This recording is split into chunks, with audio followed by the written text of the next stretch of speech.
الكرام. بسم الله الرحمن الرحيم. الحمد لله والصلاة والسلام على رسول الله، وأسعد الله صباحكم جميعا أيها الأخوة والأخوات، صباح خير ومسرة ونجاح وحزم وفلاح. ونحن نتحدث عن الجودة من نقاطها المهمة ومن عملياتها المهمة هي موضوع الاستدامة المؤسسية، وهو موضوع جلستنا الآن. في الحقيقة استمتعنا بالمحاضرة الأولى من معرض المهندس خالد الفالح، والتي أكد على أن الجودة والاستدامة المؤسسية تحتاج إلى منظومة متكاملة هي التي تقود العملية التطويرية. وأنا أضيف إلى الخمسة أبعاد التي ذكرها معاليه البعد الأول الذي يسبقها جميعا، وهو توافر الإرادة. توافر الإرادة من أعلى قمة في المؤسسة هو أهم عنصر من عناصر، لأن الأمور تتبعها، والإرادة ليست معنى الإرادة المطلقة ولكن الإرادة الملتزمة. ولذلك الجودة على مستوى المملكة العربية السعودية ولله الحمد توافرت لها الإرادة السياسية، فاستراتيجية الوطنية للجودة حدد لها رؤية وطنية صدرت من خادم الحرمين الشريفين الملك عبد الله بن عبد العزيز عليه رحمة الله، وكانت تنص بوضوح أن المملكة العربية السعودية بمنتجاتها وخدماتها معيارا عالميا للجودة والإتقان، وأنجزت ولله الحمد الاستراتيجية بناء على ذلك. كذلك كلمة لخادم الحرمين الشريفين الملك سلمان بن عبد العزيز أيده الله، ونحن في مرحلة الحزم، وليس فقط الحزم العسكري وإنما أيضا الحزم في إدارة الدولة وفي إدارة مؤسساتنا، والجودة هي مفتاح هذا الحزم. فقال حفظه الله: هدفي الأول أن تكون بلادنا نموذجا ناجحا ورائدا في العالم على كافة الأصعدة، وسأعمل معكم على تحقيق ذلك. انظروا آخر عبارة: سأعمل معكم على تحقيق ذلك. هذه الإرادة موجودة والالتزام بتحقيق ذلك متوافر ولله الحمد. التحدي أمام هذا المجتمع، مجتمع الجودة، الذين يشاركون في هذا المؤتمر هم قادة التغيير، هم قادة التغيير في المملكة العربية السعودية، ليس فقط في القطاع الحكومي ولكن في القطاع الحكومي والخاص والأهلي. ولذلك أيضا الاستراتيجية الوطنية للجودة غطت هذه الجوانب كلها. الاستدامة هي الأخوة كما أفهمها أنها عملية منظومية متكاملة يجب أن تتوافر فيها جميع العناصر وتؤيد بعضها البعض. لن أطيل عليكم، دعونا نبدأ هذه الجلسة بأول المتحدثين في هذه الجلسة، وهو السيد عادل دلال. والسيد عادل دلال هو CEO لشركة Pinnacle Process Solutions، وأيضا كان قبل ذلك رئيسا للASQ في مجال تطوير الموارد البشرية والقيادة. كذلك هو يعتبر يعني مميز عالميا كمتحدث في كثير من المجالات في الجودة، وحصل على جوائز عالمية كان آخرها في عام 2014، وهي الجائزة العالمية كمتميز كإضافة متميزة في الجودة والقيادة. سوف يحدثنا السيد عادل في نصف ساعة عن نموذج تبناه هو، وأنا حقيقة يعني حاولت أن أترجمه لأنه اسمه بسنسي ليدرشيب، وقد يكون في تقديري أنه القيادة بالقدوة، ولعل هذا هو معناها بالنسبة لي. فهو سوف يتحدث عن قيادة المستوحاة من ممارسات الشخصية القيادية العظيمة كنموذج في الجودة. أملي من جميع الزملاء المشاركين ربط موضوع أطروحاتهم في هذه الجلسة بالاستدامة المؤسسية. سيد عادل, the floor is yours. Good morning, everyone. Is it okay if I stand here and talk? So I'm going to be talking about Sensei leadership, and before I get started, I sincerely want to thank the government of Saudi, the SASO organizers. It's a humbling experience to be here in front of all of you, and the hospitality from the SASO Institute has been amazing, and I really am truly humbled to be here today in front of you. So let's get started. I wanted to introduce you to a special guest, Mr. Washington. And there is a story behind Mr. Washington, is that in 2001, things were going great, but to say the least, today, there is a big change going on. And not only in Washington, but the world is tightening its belt. How many of you feel that today? Correct? The resources are constrained, cash is constrained, and everything we are working on is getting constrained as much as possible. So the problem today is, if you look at the macro system, leadership is at the bottom. It is kind of the key to everything, to nations, to corporations, to everything we do today. It's all about leadership. But today, if you go to see in general, there is a big crisis in leadership. If you agree that in corporations worldwide, we are seeing that there is a big issue going on overall on a leadership level. So today, the problem we face is very similar to what I call hanging on to the tail of a tiger. So whatever you talk about Washington, you talk about the world economy, everything, we are facing some amazing challenges which we have not seen before. So basically, how comfortable is it to hang on to the tail of a tiger?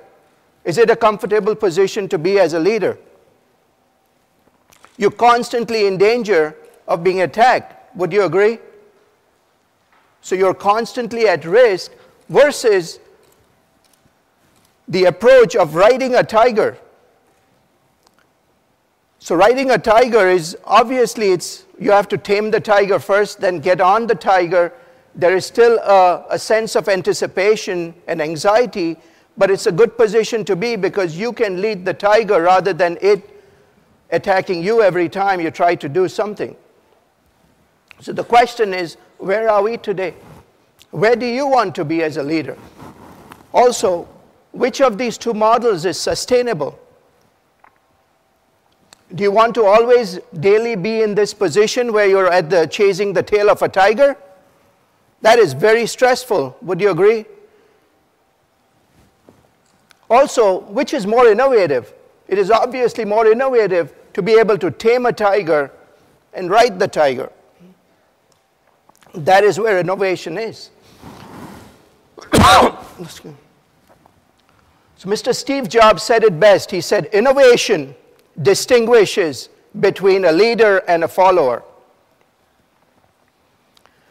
So let's take a look at innovation example from nature. What has nature? Nature faces quality problems every day. How does it deal with quality issues? So the best example is of an eagle. An eagle is surviving because of its speed and accuracy. It comes from miles above, accurately has to go and dive and get the prey. If it does not get the prey, guess what? It does not eat and it will not survive. But throughout the life of an eagle, what happens is it goes through a phase where it cannot hunt because its feathers are getting very oily, heavy. It loses its speed and accuracy, just like we are today in this world. We've lost our edge. Would you agree? So nature, how does nature deal with this? It has a special process created for that. The transformation it goes through is called molting. Nature has created a process where the feathers start falling off, and basically what happens is it goes through a metamorphosis process and keeps rejuvenating itself. So instead of the loss of quality and danger of survival, the eagle gets into a phase of sustainable excellence, and it is able to survive and thrive. So nature has provided this amazing example, but it also gives you a formula for self-innovation, which is, in order to change, it is not necessary to innovate. The eagle changed from being able to hunt and not being able to hunt. That is not innovation, that is just pure change. But in order to innovate, it is necessary to change. You have to make a change. So basically, true leaders distinguish between change and innovation. You cannot mistake change for innovation. You have to know for sure what is just change. A new model of iPhone is not change. It is not innovation, it is pure change. Correct? So what is innovation is what has to be defined, and above all, how can we self-innovate is the main question here. So what is the most critical role of a leader? Is it to grow organizations, make them profitable, or inspire followers? Now, leadership has been around for a very long time. We all depend on leadership. But surprisingly, there are very few definitions of leadership which everyone agrees to. One of them is given by Northaus, which says the process of leadership involves the influence of a leader over a follower to achieve a common goal. So basically, the key role of leaders is to inspire followers to achieve a common objective. But if you go to see today, the leadership scorecard doesn't look very good, because when Gallup did a profile, they found that out of all the organizations and the employees, only 31% are truly engaged. The rest of the organization is either not engaged or actively disengaged. Not a good situation, correct? When you have only 31% who are engaged in what you want to do. Also projects, they did a lot of studies on project management, and they found in the IT industry that only 32% of the projects have been successful. The rest are challenged, means they do not hit all the quality aspects, the budget aspects, and the timelines. So you see that the numbers are very similar. So leaders, 69% of human capital is being wasted today. We are wasting 69% of our potential. So leaders are failing at the most important part they are assigned to, is to inspire their followers to achieve a common objective. So basically, when leaders have a moving target, what happens is they cannot create a vision, and when they cannot create a vision, the others are following suit. So everyone is not knowing where we are going.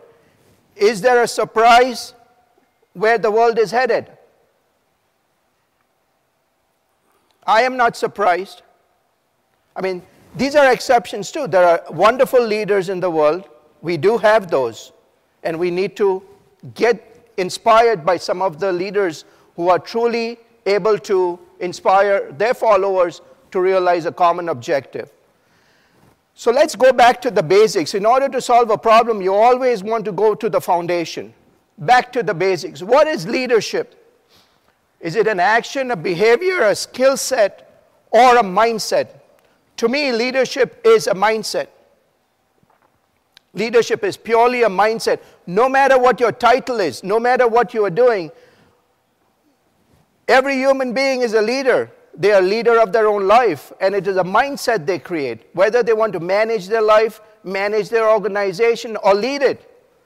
Do you want to be hanging onto the tail of the tiger, or do you want to be riding the tiger? That is the question we all have, and we all face on a daily basis. So it is about a mindset we create. Vince Lombardi, one of the greatest coaches, said quality of a person's life is in direct proportion to the commitment to excellence, regardless of their chosen field of career. So whatever you choose in life, the quality of how you bring to the table and your commitment to excellence is the differentiator between everything. So one of the things I did was I went back and looked at how to make organizations more successful, how to create a formula of innovation. So in 2011, I came up with this formula of the 12 pillars of project excellence, but it is about leadership excellence.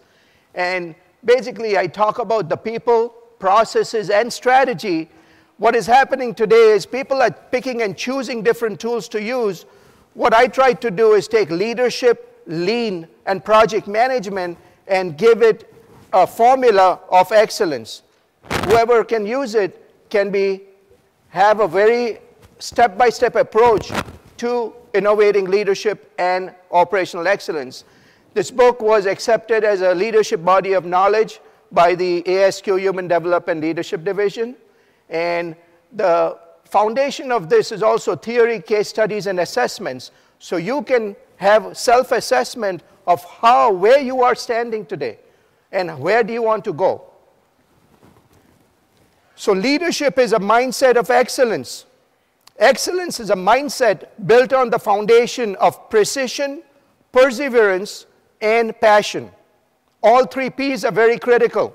You cannot pick and choose between these 3 P's.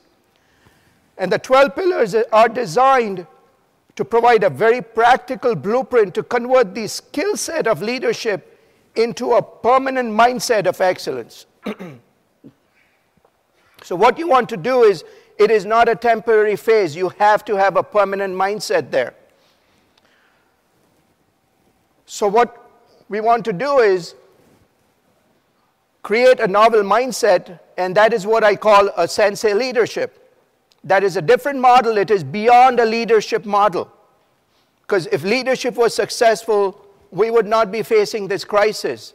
So we need to self-innovate leadership itself. We need to change the way we lead. Because the problems of today are very different than the problems of yesterday. So these are the 3 fundamental principles of sensei leadership. Sensei leadership is a state, not a status. Sensei leadership is a need, not a want. And sensei leadership is about a legacy, not supremacy. These are the 3 core principles of sensei leadership. So let's get through each of these. First one, sensei leadership is a state, not a status.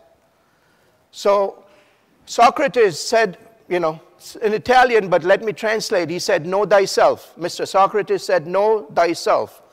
First step. Well, what I did was, in order to do the know thyself, I've created a self-assessment and created an organization culture assessment, because you need to know where you are. But you not only need to know what are the forces which are driving you, but you also need to know what forces are resisting that change. If you do not understand the resisting forces, you are going to fail. So you need to have a clear picture.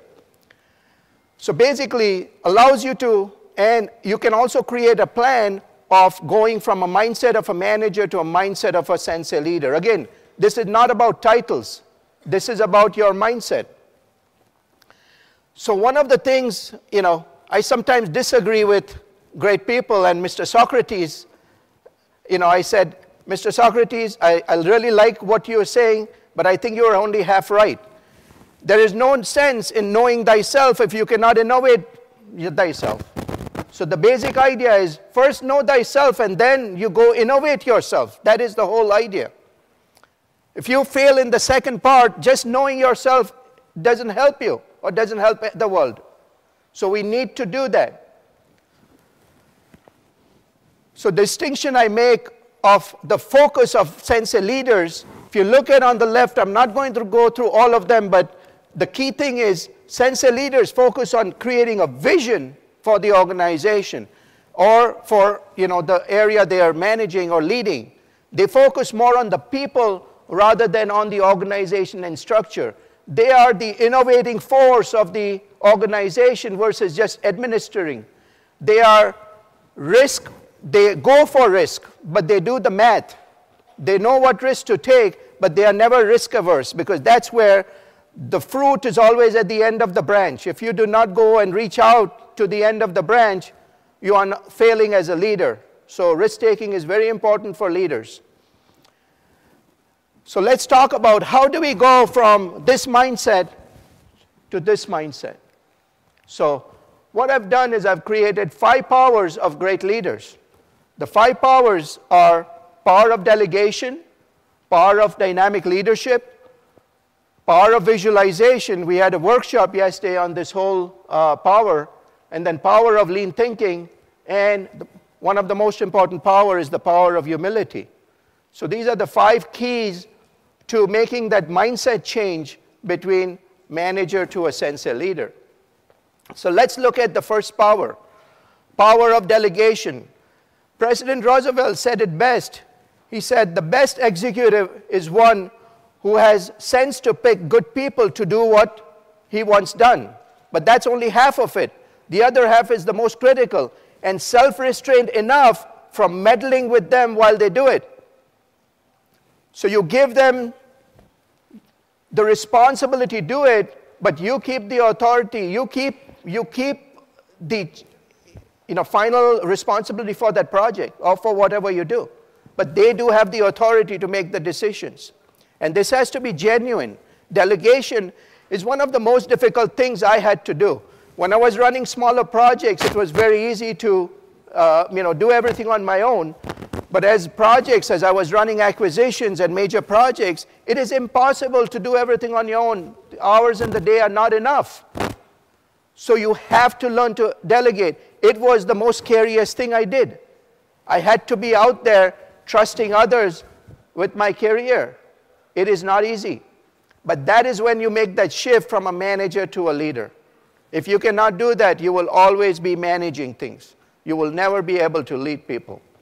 So that is the distinction there. So power of dynamic leadership.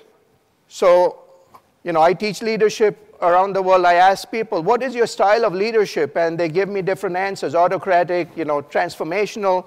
So everything is wrong. Because you cannot have one style of leadership. Your leadership style is dependent on your followers. So basically, what happens is your maturity level of leaders, if you want to be at the highest maturity, you have to make sure that your team is also at that maturity. Otherwise, you have to be able to direct them or coach them or support them. But if you want to be able to delegate them, you have to grow your team. You have to grow your people so that you can be a great leader. Your leadership is clearly dependent on what maturity level of your team is. And you have to be able to go throughout these phases and be able to help those who are in this area or this area or this area. If you cannot do that, then we cannot be a dynamic leader. So this is about dynamic leadership. Power of visualization. This is by far, something unique, something different. Walt Disney was a great visualizer. There are a lot of great leaders who inherently become great visualizers. And basically, Walt Disney said, if you can dream it, you can do it. But dream is a voluntary, it's basically involuntary and subconscious process. What Disney was talking about was not a subconscious and involuntary. He was talking about something which is conscious, something which he volunteered for, a vision, a visualization. And today, he's created this beautiful Disney world where millions of people or billions of people are walking through on a regular basis. So we are walking through his vision. So leaders set the direction. Why is this power so critical for leaders? Because leaders set the direction and path of the rest of the organization. That is their job. Mapping out or visualizing the path and direction before embarking on the journey greatly increases your chances of success. You cannot do it. You cannot wing it. It has to be done beforehand. And thus it is a very value-added power for every leader to be able to visualize where we are taking the teams.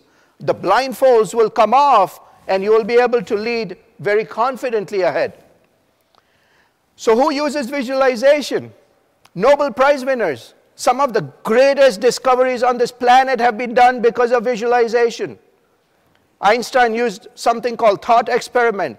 The Wright brothers, they were visualizers. Some of the greatest discoveries came out of visualization. Scientists, athletes, military, movie actors, directors. All of these people are true visualizers, and when they use it, you can see the success. So visualize it to realize it. That is the mantra. So basically, the fourth power is the power of lean thinking. Lean has been around for many years and has made a lot of corporations very successful. Personally, I'm a lean sensei. I am very passionate about lean. But I feel there is something missing. We need to go back to the basics of lean, because if lean was really successful, why is the world in this crisis mode? So there is something different about lean too. So the universal truth, if you go down to the basics, the universal truth is that chaos on complexity, if you have complexity, the other side of that coin is always going to be chaos. But if one side of the coin is simplicity, the other side will always be sophistication. So what you want is, which coin do you choose? That is the question here. And lean is about simplifying things. And Einstein said it best. He said, if you can't explain it simply, you don't understand it well enough. It is up to you how to do this. So to me, lean technology is nothing but science of simplicity. So the power of humility, according to Benjamin Franklin, to be humble to superiors is duty, to equals is courtesy, but to all others is nobility. So it is our choice what we make. So power of humility, there are many powers, but sharing the glory is one of the important. One example of this is, yesterday we went on a tour and I saw this and it hit me very well, is selected sayings. And you see that said, I never consider myself their superior. So you can see that is a pure sign of humility there. Second part, so we've gone through the first part about sensei leadership. Second is sensei leadership is a need, not a want. So Charles Darwin said, it is not the strongest of the species that survive, nor the most intelligent, but it is the most who are adaptable to change, the most who can innovate. But tongue-in-cheek, Mr. Deming said, learning is not compulsory, neither is survival. So he's saying, you don't need to survive, but if you want to survive, then you have to learn. Same way, I say that leadership mindset is not mandatory. You don't need to have that mindset, but then you have to forego your growth. So it depends on you. It's another choice you make. Third one, sensei leadership is about a legacy, not supremacy. So the clear distinction is that manager depends on control, leader depends on trust, and a sensei leader depends on human potential. How can we tap into that core human potential? So to me, I'm redefining leadership. Leadership needs to be redefined as LEAD. Leave everyone and everything appreciated on departure. Whether you look at your time in an organization or your time on this planet, it applies to everything. You are a leader if you leave everything appreciated when you leave.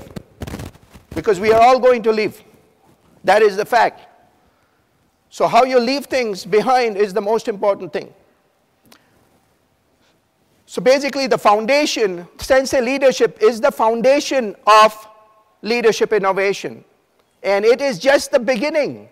It is not the end, it is just the beginning, because I've already used that foundation to create 3 other levels of leadership. If only 1% of a key leaders of a nation reach this level, we can transform that nation. Only 1%. If 1% of the key leaders of this planet reach that level, we are truly going to bring prosperity, and we are going to make this planet into a paradise. So that is the question, is who is ready for that change? Who wants to reach that, first of all? Who has the courage to be at that level? But in order to do that, you have to start with the self-transformation. We cannot change others. First, we need to start with ourselves. So thank you very much for your time. I really appreciate it. Thank you. Thank you very much. Thank you so much, Mr. Adil, for this wonderful presentation.